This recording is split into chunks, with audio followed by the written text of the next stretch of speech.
Do some people who have near-death experiences inexplicably come back with special abilities they did not possess before? My next guest says he did, and he is joining me to talk about his remarkable story. Join me and David Ditchfield as he recounts a freak accident that nearly cost him his life, his journey beyond the veil, and the amazing new talents he brought back with him. Well, greetings and welcome once again, fellow truth seekers. You are listening to Passion for the Paranormal, bringing a passion for the paranormal to you. Yes, I'm your host, Curry Stegan, and it's great to be back here with you again. And I got a great guest joining me, a remarkable story. It is David Ditchfield and his near-death experience. And David faced a tragic and horrific accident that nearly cost him his life. And he has suddenly come back with new gifts, newfound gifts that he didn't seem to possess before. Don't miss this one. It's a remarkable story. And if you haven't been over to the website, please visit us there at theParanormal.com. And there you can catch up with some past episodes. And you can also check out some cool Passion for the Paranormal merchandise. Visit us also on Facebook at facebook.com/passion, for the paranormal. And don't forget, whatever podcast app you're using there, please make sure you hit that subscribe button. That's very important. If you know of a friend, family member, or coworker you think would like to tune into the show, please just share a link with them. We'd really appreciate that. And I'm going to go ahead and get into this discussion with David. Again, this is a truly amazing story that he has, and I really think you're going to enjoy this discussion. And thank you so much for tuning into the show. Okay, joining me from the UK today is David Ditchfield. And in 2006, David was involved in a freak accident where he was dragged under a train. And David miraculously survived the ordeal and had a profound near-death experience. And he woke up to new abilities that defy explanation. He has written about his story in his new book, Shine On. David, thank you so much for joining me today on the show. It's a pleasure to have you on. Oh, it's my pleasure. Thanks for inviting me. Absolutely. I think it's evening time, your time, late morning for me. How's things going over there with the coronavirus, the pandemic? Are you guys still under restrictions? How are things going over there in the UK? Yeah, we are. I mean, it's loosening up quite a bit. I think at the moment, the government are really keen to try and get the economy rolling again. And so yeah, we're doing all right. We're slowly easing out a bit. But yeah, different to how it is for you guys. Yeah, it's kind of the same way here. We're, our numbers are going down. We're kind of on a downward trend, but we got kids back in school, and a lot of the schools are open. So we'll kind of see. It's kind of a wait and see to see how things go. Exactly. Nobody knows today. Yeah, nobody really knows. I mean, we could have a spike in cases again. So it's really hard to stay. Your story is really remarkable, David. First of all, I sit and think about how tragic it was to have to go through that ordeal and what you experienced.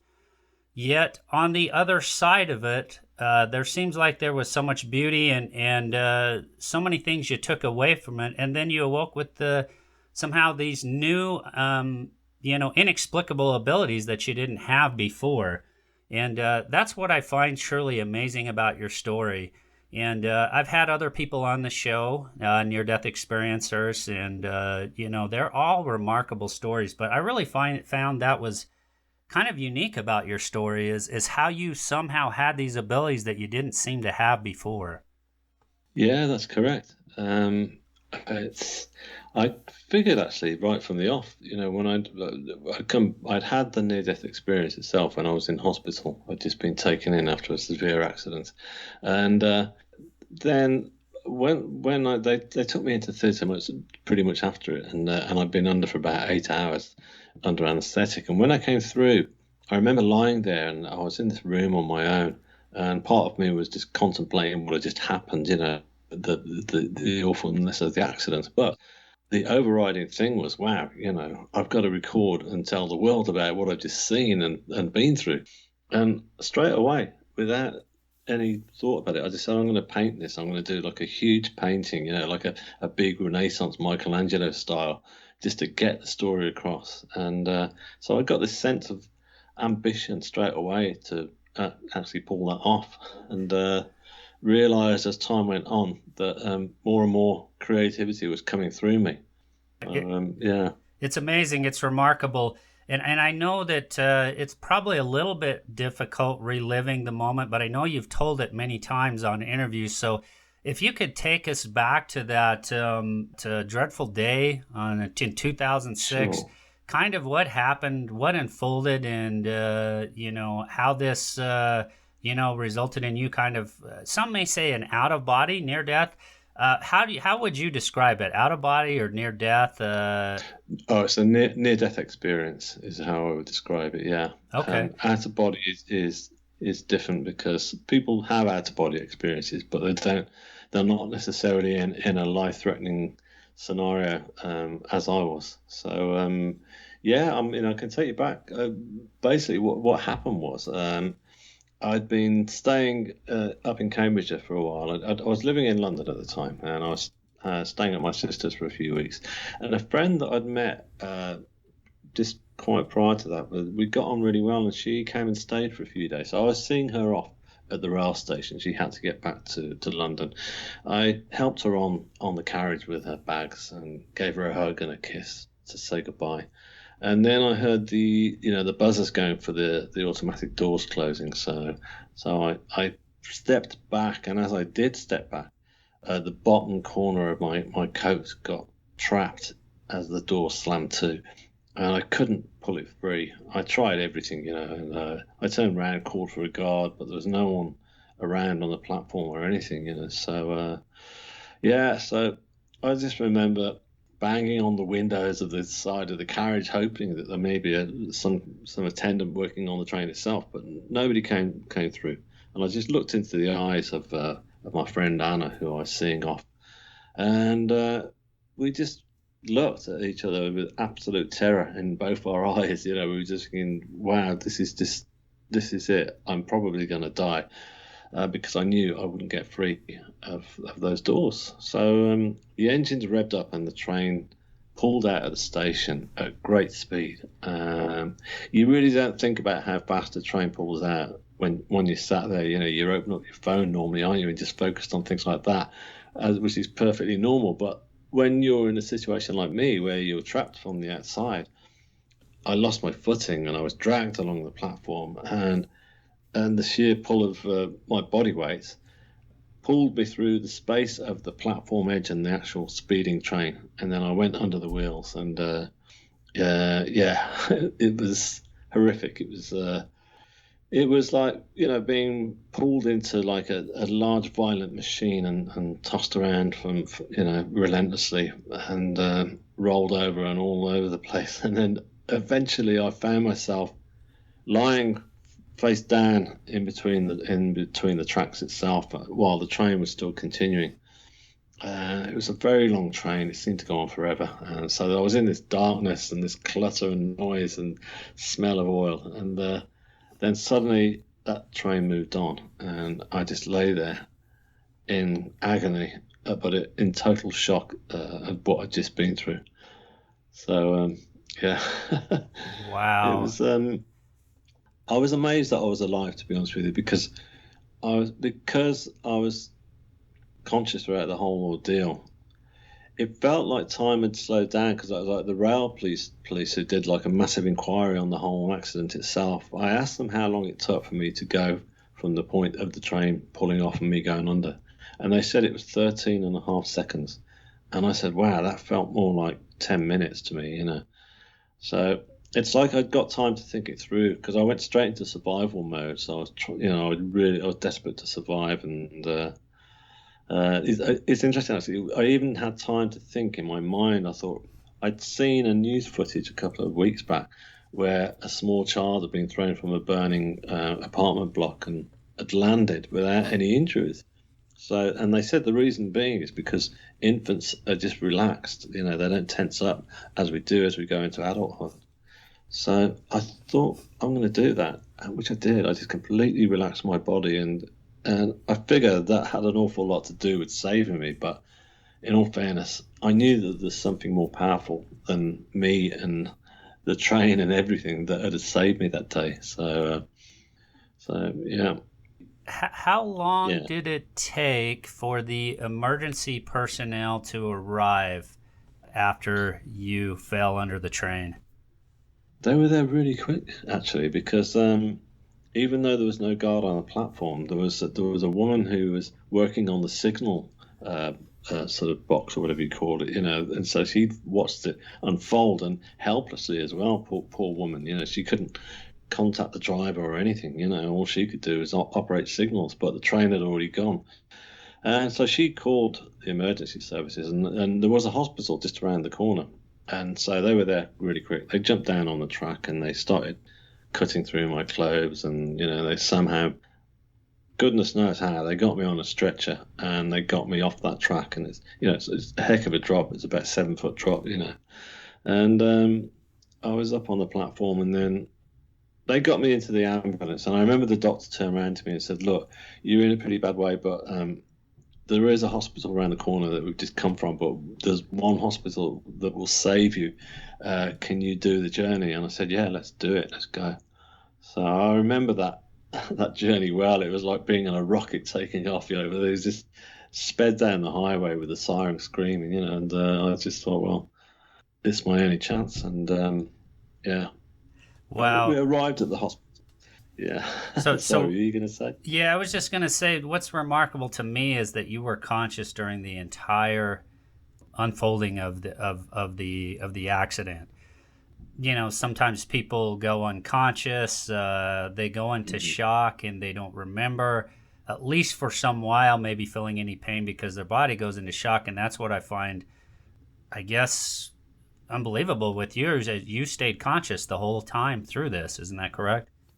Yeah, that's right. It is correct, and it is quite unusual because you're right. I think sometimes the body just shut down and the mind as well because it just can't cope with what's happening.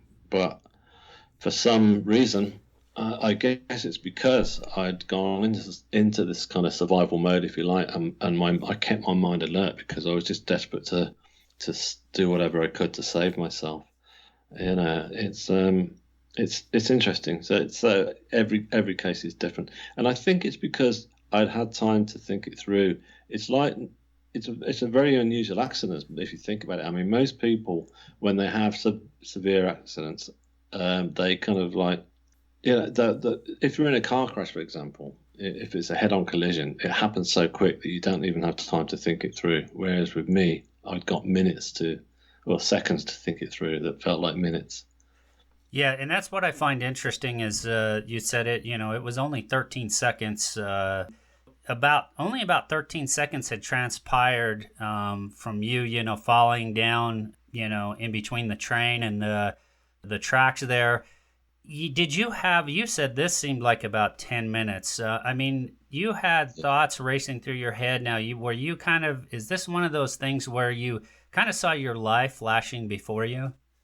I didn't do actually, no. I think because I was in this survival mode that I was kind of like in control. I never once really lost it. I never once just thought I just can't handle this anymore. I don't know why. I don't know why, but I just had this sort of sense of like calm that was making me feel I was protected. I mean, I didn't know it at that stage, but looking back now, I know that I was being protected. Otherwise, I wouldn't be sat here now telling the story. Something very powerful that day was helping me through that whole scenario. So it helped me to keep focused, and I didn't actually have that life thing flashing through me now, past my eyes. I was in shock, that is for sure, because I know that once the train had gone, I remember the I decided, all right, I must get my cell phone out of my pocket and call my sister and get her to phone the police or whatever, which is crazy because the phone was smashed anyhow. But and when I got it and I got it in my hand, I thought I can't even operate. What's her number again? How do you phone numbers on this? So I was in shock, but yeah. Wow. Now, at what point in this whole tragic event did you actually fall into what you're calling a near-death experience? Yeah, well, that actually happened when I was in the emergency department at the hospital. They'd finally got me there, and my left arm had been severed from the elbow down, so I was losing copious amounts of blood by that point. And I just remember, the doctors were like frantically trying to save me at that stage. I could hear the high tension in their voices. And I mean, they were talking all sorts of science. I didn't know what the heck was going on or what they were saying. So I was getting quite scared by that point. I thought, this doesn't sound too good. And my family had arrived. I remember they were there in the hospital, and they just got there really quick. And I just thought, wow, that's amazing they're here. But I was glad to see them. I mean, my mother was in tears and totally distressed and stuff. And I remember I was apologising to her. I was going, Mum, I'm so sorry. It's always me bringing dramas to this family. I've done it again, haven't I? So of course she said, no, stop it. It's not your fault, which it wasn't my fault either. But so yeah, and I was concerned about Anna because she was the one who had been through this whole ordeal with me. She'd watched it all unfold, and thankfully she was there. So I asked her to come forward if I could speak to her, so she did too. And it was just as I remember her just stood there shaking her head from side to side, saying, "I can't believe you're alive. I thought you were dead," And so I said, "Yeah." And then it was at that point that I figured that I left my body and I left the anxiety and the sheer pain that I was going through, and I was what I thought was in a darkened room. It felt like it, but it wasn't like a darkness that was at all threatening. It was very warm and inviting. And as I lay there, I looked around and I could see these slow pulsating colours like orbs of light that were just slowly pulsating all around me. And I instantly felt safe and I felt very calm and relaxed.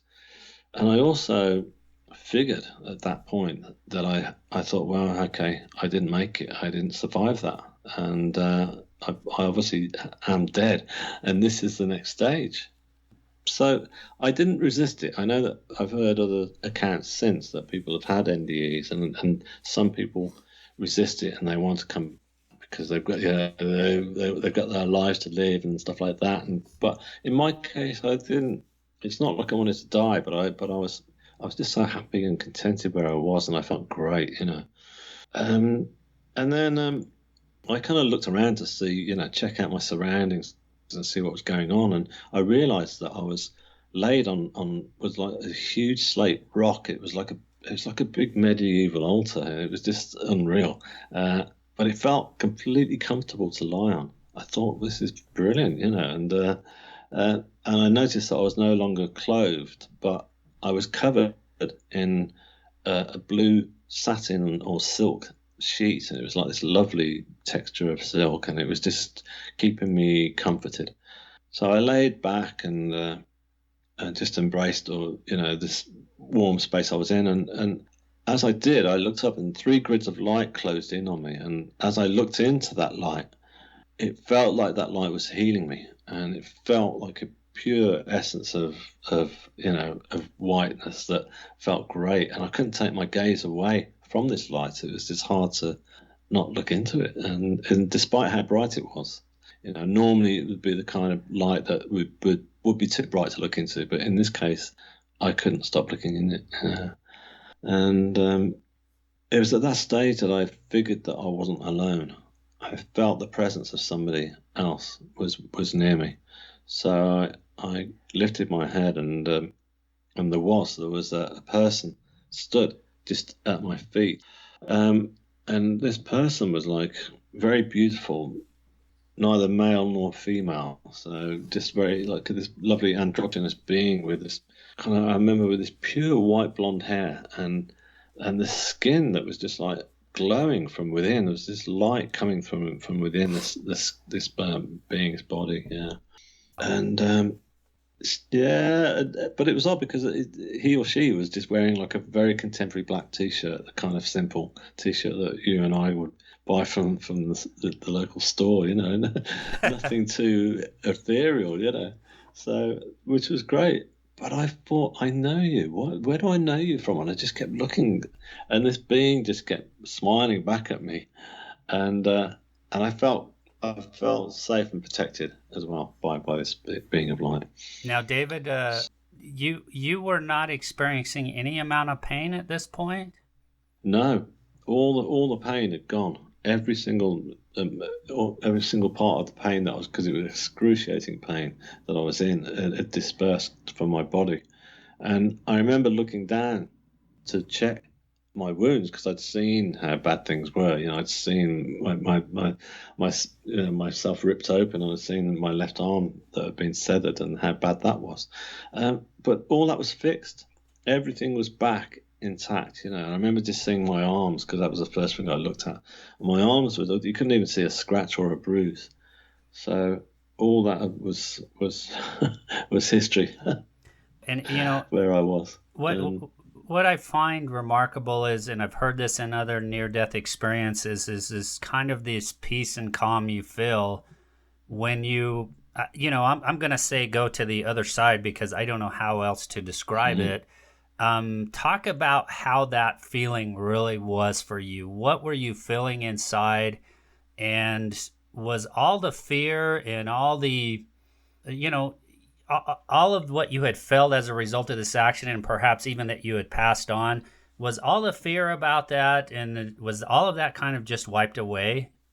Yeah, absolutely, totally. That was the next thing that I realized that, because throughout my whole life, I'd always carried a lot of anxiety and guilt as well. I used to carry this, people used to tell me and say, guilt is your middle name, and all that had gone as well. So I felt no sense of shame or guilt or anxiety at all, and there was no fear.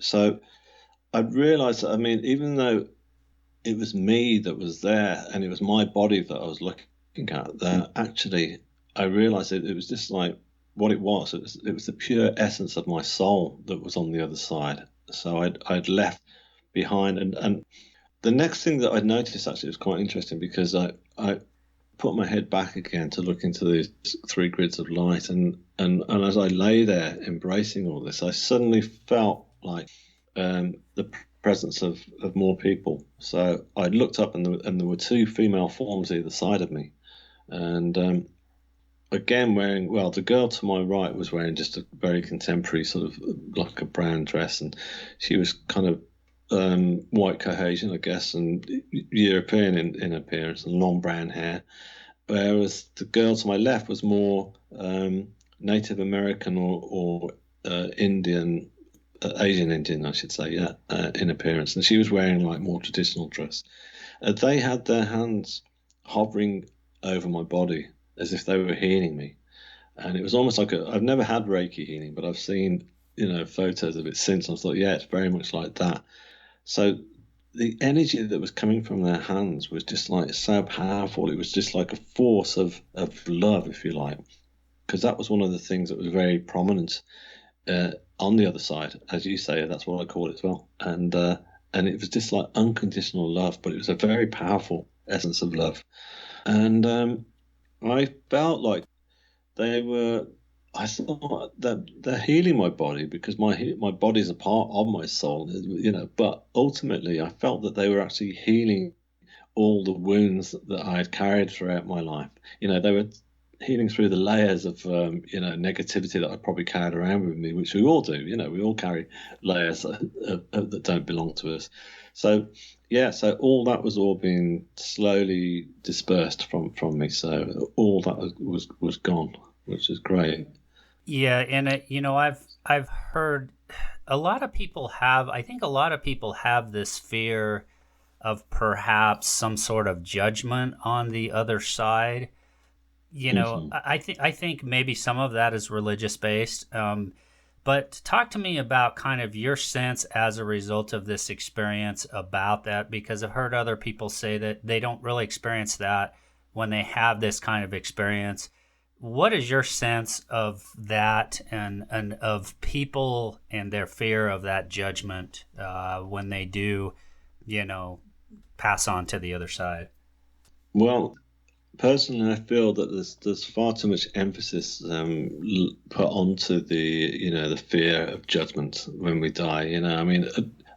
I don't want to start criticizing anybody's faith and stuff like that. But from my own experience, when I have been into say a Christian church or whatever, is that I kind of feel the essence of the way some of the services have gone. Even though the people go there, it's all brilliant.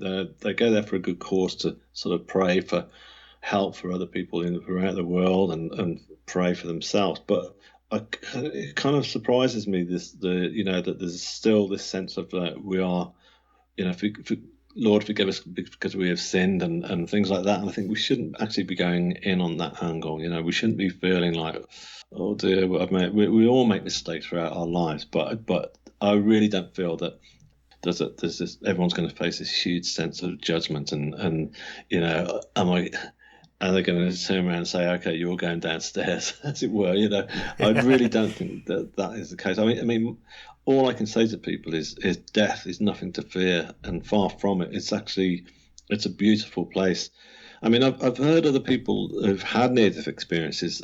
Well, I've read, I should say, not of others who've been pretty awful throughout their lives. They may have been sort of committed sort of atrocities to other people, and yes, they face what's called a life review, where they're basically shown and made to feel what the grief that they put on other people. But it doesn't, that's it. That life review is over, and then they get to experience all the beauties and the wonders of what lies ahead. And so it's, I don't think it's, I didn't face any of that. I mean, because I'm no saint. I'm not saying that I am, but I feel that myself personally, that if the person that I'd attacked and beaten up throughout my whole life was me, and so I figured that's what I was being healed of. That it was kind of like that initial first being of light that I talked of was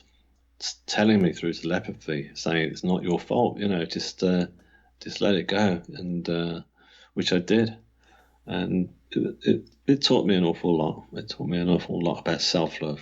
Brought back with me. And that's what's encouraging to me about these near-death experiences. I had Jeff Olson on the show a couple of years back. His story was very tragic.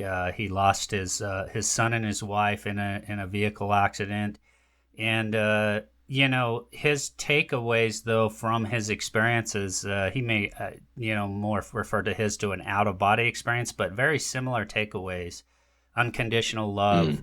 That sense that there is no judgment, really. It's, and perhaps that judgment, a lot of it comes from ourselves. And that's kind of the sense I get from some of these experiences. I've read of others' near-death experiences. I had Dr. Rajiv Parti on the show as well. It's not a hellish experience. The ones I've heard about now, there may be, a few of them that have had those sorts of experiences, but as a whole, I don't really seem to hear that about people who have had these kinds of experiences. And to me, that's kind of encouraging because what you just touched on, the fear-based aspect of what so many people worry about. Am I going to be judged?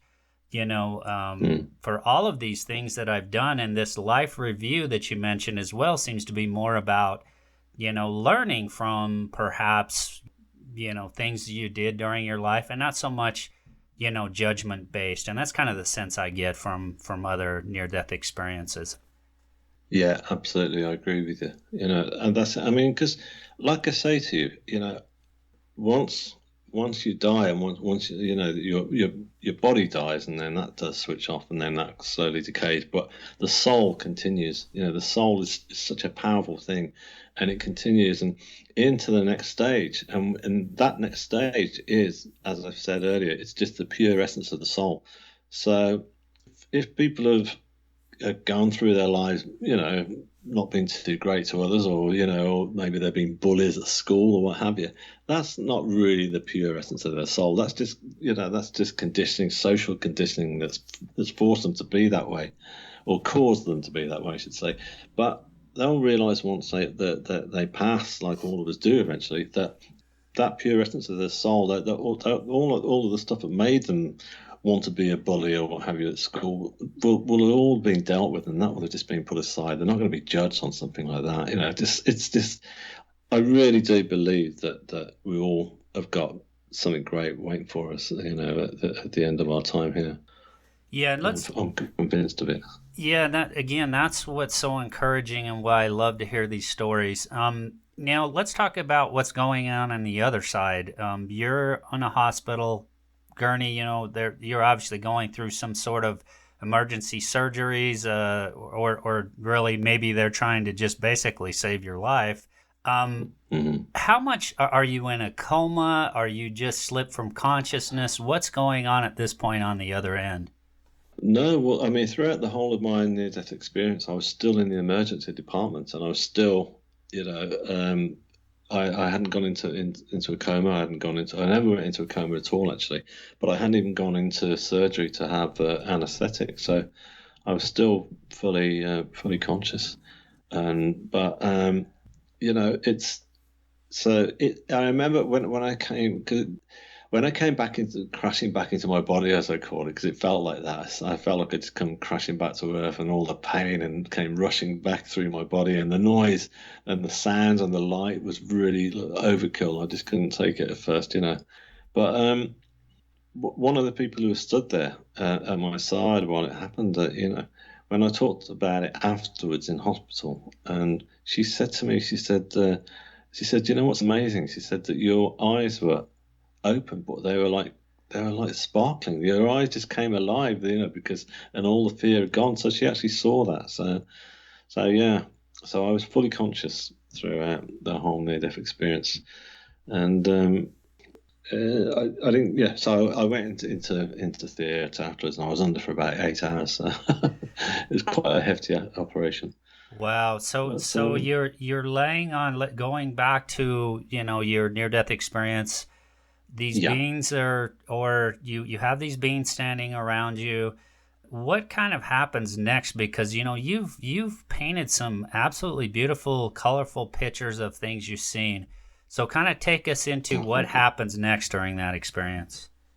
Yeah, well, I suddenly I felt like I was being prepared for something. I thought, well, they're getting me ready for something. I thought, I'm going on to somewhere else because that's what it felt like. But I was quite happy again to go along with it. It was just because I was in a good space. And then I started thinking about my family, and I thought, well, they were already pretty distressed down in the hospital. They're going to be pretty torn up now because I'm clearly dead.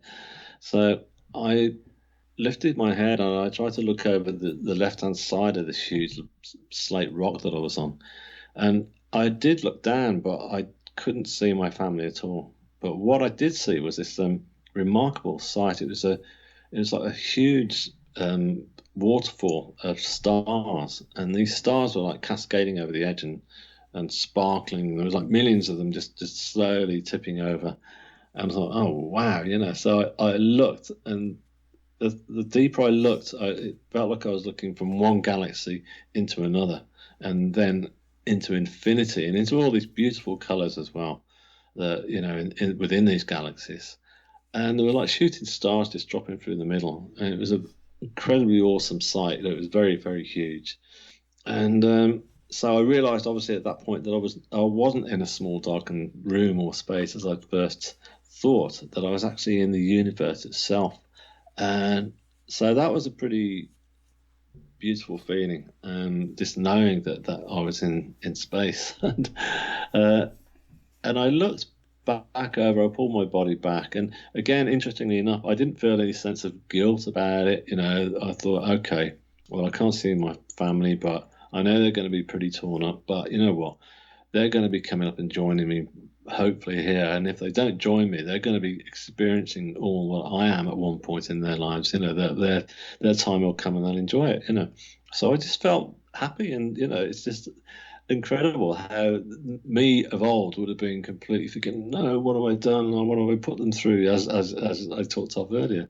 So it was at that point I remember lying back down and embracing all this love that was coming through from the three beings of light. And then I suddenly felt that energy had turned up like tenfold. It was like a huge amount. of love was now sort of vibrating through every part of my body, if you like. And so I lifted my head, and then I saw what was this incredible sight. It was like this huge tunnel of white light, and this huge tunnel was just like closing in on me. And as it got closer to me, I just thought, wow, it's that pure essence of light again. But this is like really, it's really intense. But the energy that was coming from it was just so profound. It was just really like shaking my whole body, and this love was just now very. Oh, it was just wonderful, and I just remember seeing all these flames that were slowly sort of rotating around this tunnel, and they were so strong and powerful that normally I would have been quite fearful of it, but I felt no fear at all. I just felt in awe of it, really, and I just again a lot of the information I was getting there was all telepathy, and so I was just told straight away that this is the source of all creation that I'm looking at now. This is God. This is not in as we in most faiths see God as being in human form. It's a tunnel, a massive tunnel of white light, and this is it. This is where it all stems from. So that was quite a profound moment for me, really. Yeah. Wow, that's just amazing. Now, talk about what was kind of your feeling before this experience about afterlife, that sort of thing. Without, I mean, not so much into religious beliefs so much, but just kind of your overall sense of afterlife and what happens when we pass on before this experience. Well, I didn't really think about it at all. It's crazy. I guess a lot of us don't. This is a lot of us we don't talk about death in Western civilization at all, which is I find now quite an odd thing. I don't think we should be talking about it every day, over our morning coffee. But I just feel that we should at least address it once or twice in our lives because we prepare for everything else like marriage or birth or even taking our driving test, But death is going to be there for all of us at one point. I don't see why we don't talk about it a bit more. So it never came into my mind. And the kind of lifestyle I was living was, I wouldn't say, well, it was kind of hedonistic, but it was more, it was surface level. And anything that ever went wrong in my life, I just looked for the nearest quick fix, and that tended to be like going to my local bar and just and drinking it away, So I never really stopped to think about anything like that at all. I wouldn't allow any serious issues to come into my mind. So, and I hadn't really lost that many people in my life to death either at that point. So, yeah, I didn't really think about it.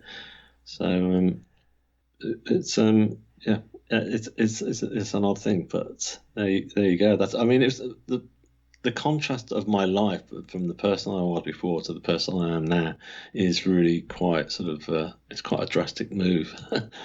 Yeah, And that's what's remarkable too about the story. Now, talk about when you first so you come back, you're experiencing all this pain, and you're right back into your body, and here you are, going through this trauma again.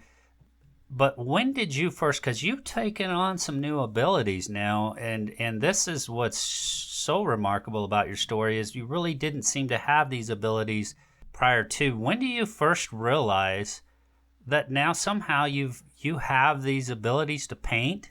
And we'll get on to the other abilities as well, but when did you all of a sudden realize that you'd taken on these new abilities? very soon after, actually, as I'd said earlier in the conversation, that I was desperate to sort of sketch. I knew I was going to do a painting, so I wanted to sketch out some ideas of how I was going to do this because I was scared I was going to forget it all at that point because it was such an important thing to me that I'd got to tell so many people that I thought I can't allow this to slip from my memory. So I remember my sister came in to visit me, and she said, "Is there anything I can get you?" And I said, "Yeah, can you get me a small sketch pad and a pencil?" So I did these very faint drawings, and started doing these studies for this painting that I was going to do. I could hardly move, but the nurses somehow propped me up, and so I could do this. And even then, I thought, "Wow, these drawings are really they're coming through from somewhere else." Because I knew that I was still a big huge part of me was still connected to that other side, and I could feel their energy was there with me throughout, you know, my recovery period from the accident.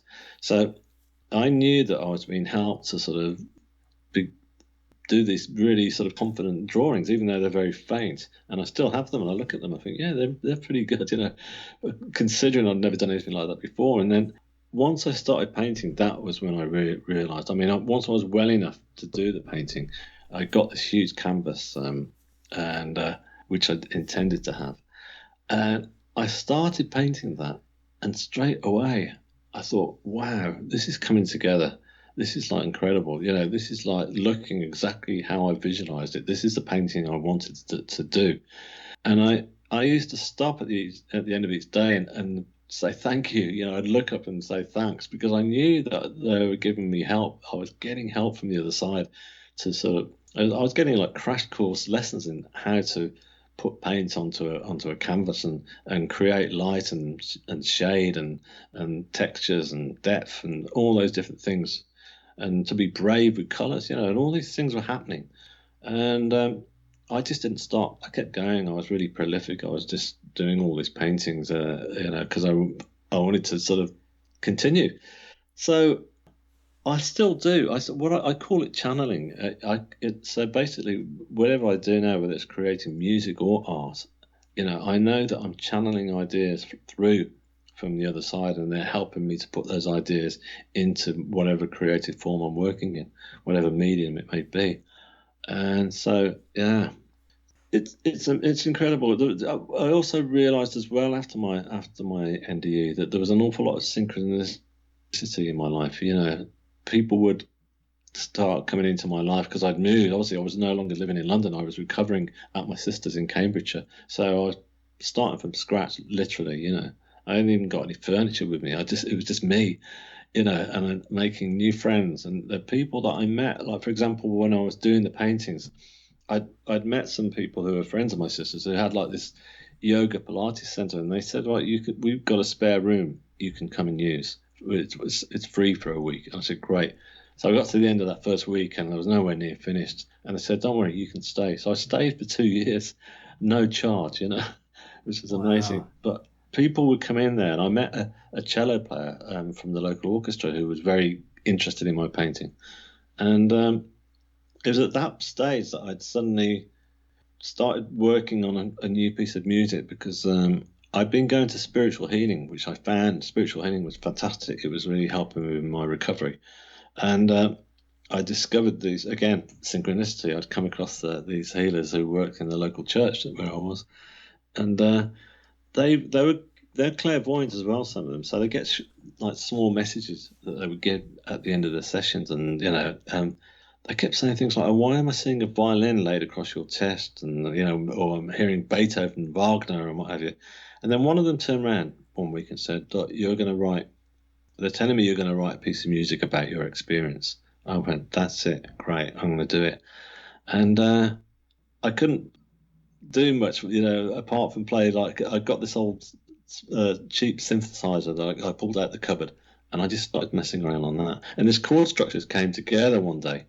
And I thought, I like the sound of that. And I just developed it up. And I thought, this needs to be played by an orchestra. So I got this same sense of confidence about myself that I could do that, even though I couldn't write and still can't write a single note of notation, you know.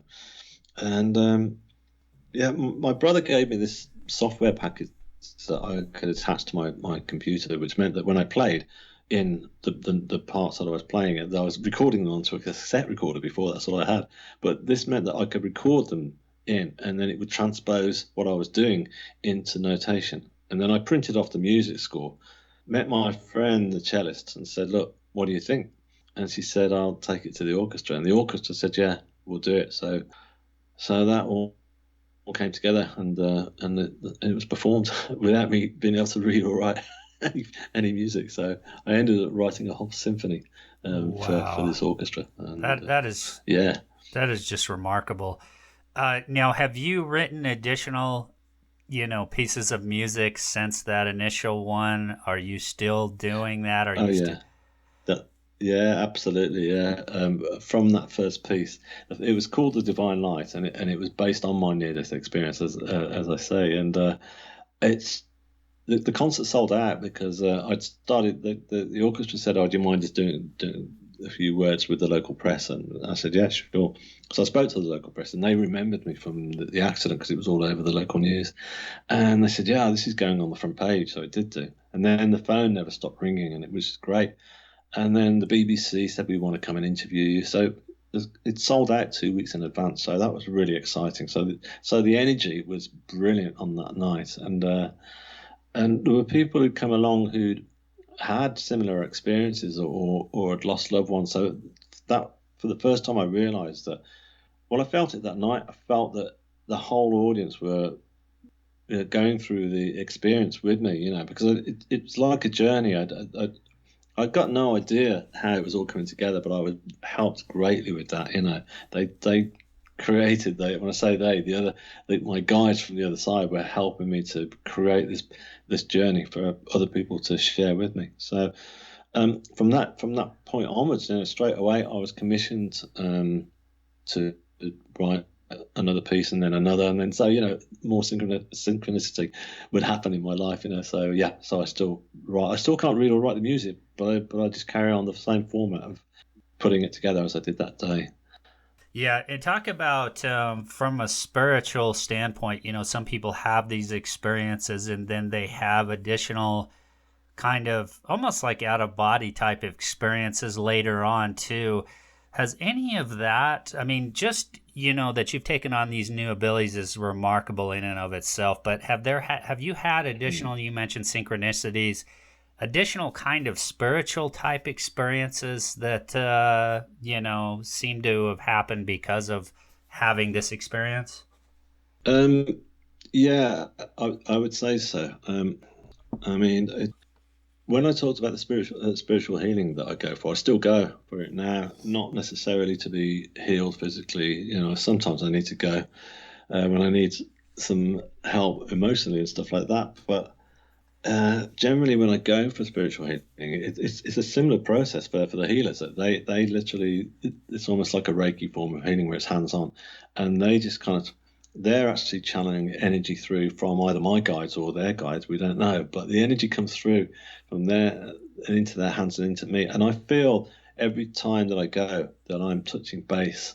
That's why I go. It's almost like my church, if you like. I'm touching base with the universe, and I'm feeling that energy coming from the universe and from the healers and from the guides and stuff and the angels, and it's really strong and really powerful. So, and some weeks it is very out of body. I lose all sense of where I am when I'm having the healing. In a lovely way. Like for example, where the place I go for spiritual healing, there's right. It's like an alleyway that runs down to the river, and straight the building adjacent is like it's like a boxing club for young kids, learning to box. So you can, when you first sit down, you can hear them laying into the punch bag.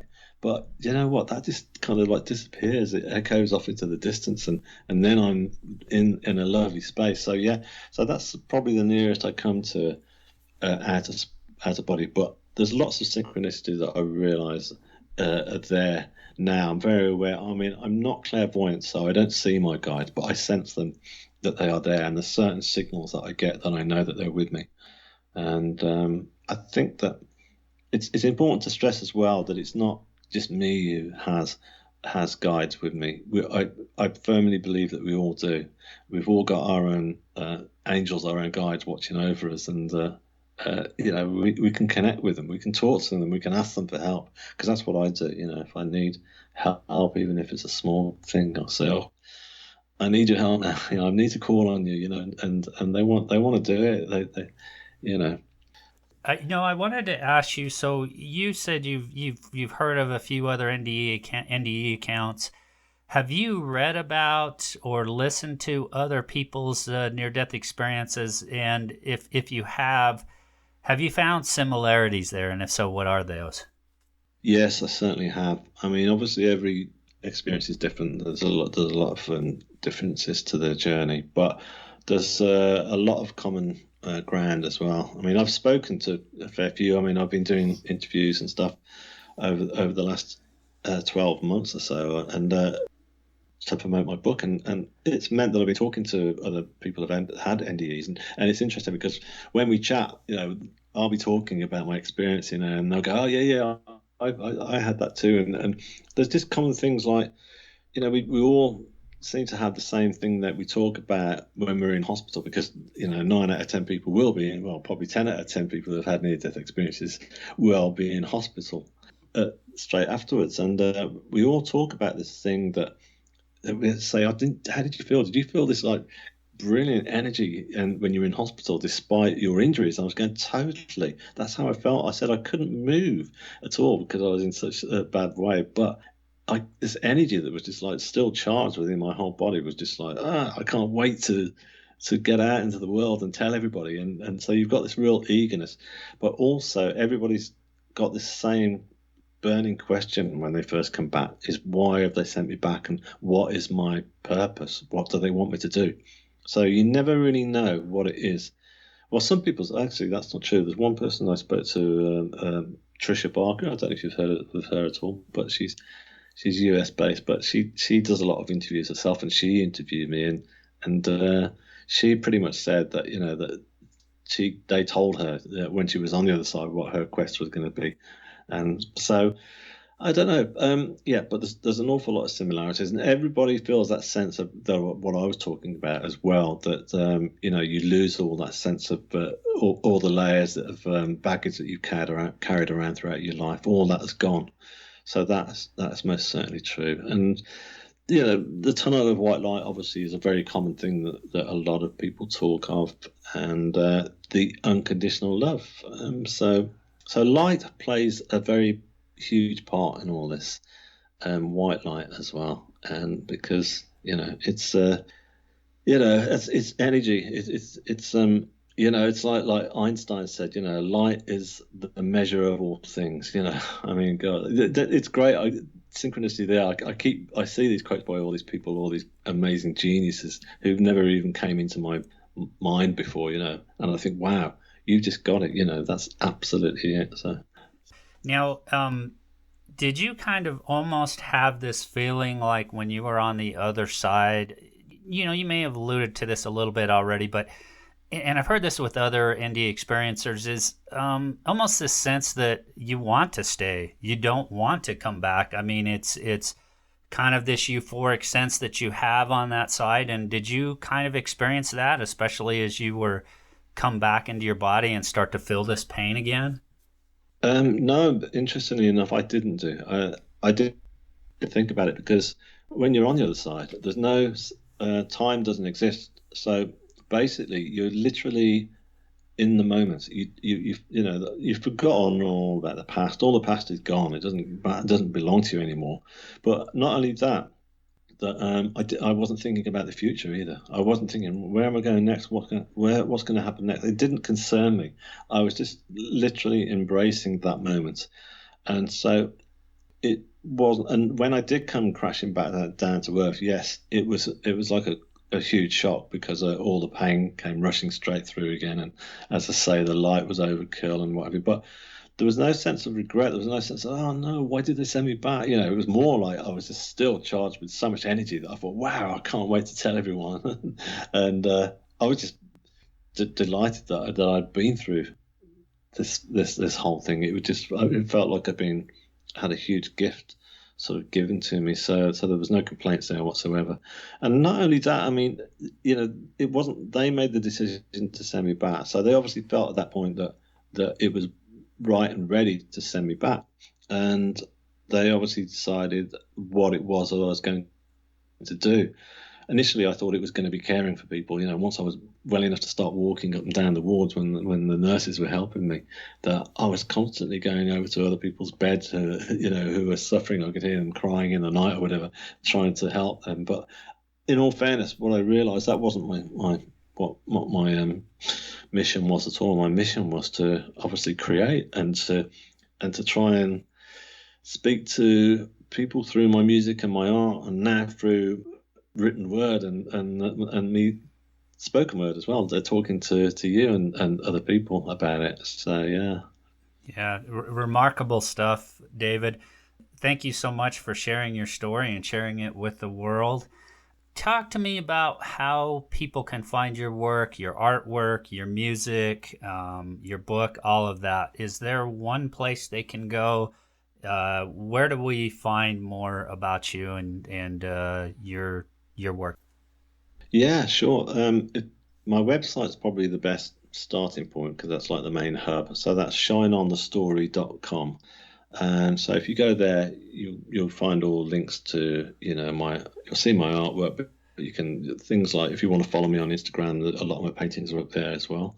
And also you can listen to that first symphony that I talked of earlier. You can stream that for free, so you can listen to that if you want to on there. So and then also updates on what's going on. The book's out, so there's quite a few reviews up there which you can read and stuff. And also I'm offering the first chapter for free, so you can download that as well on my site, so you can get a taste of what the book is like to see whether you'd be interested in buying it if you're at all inclined.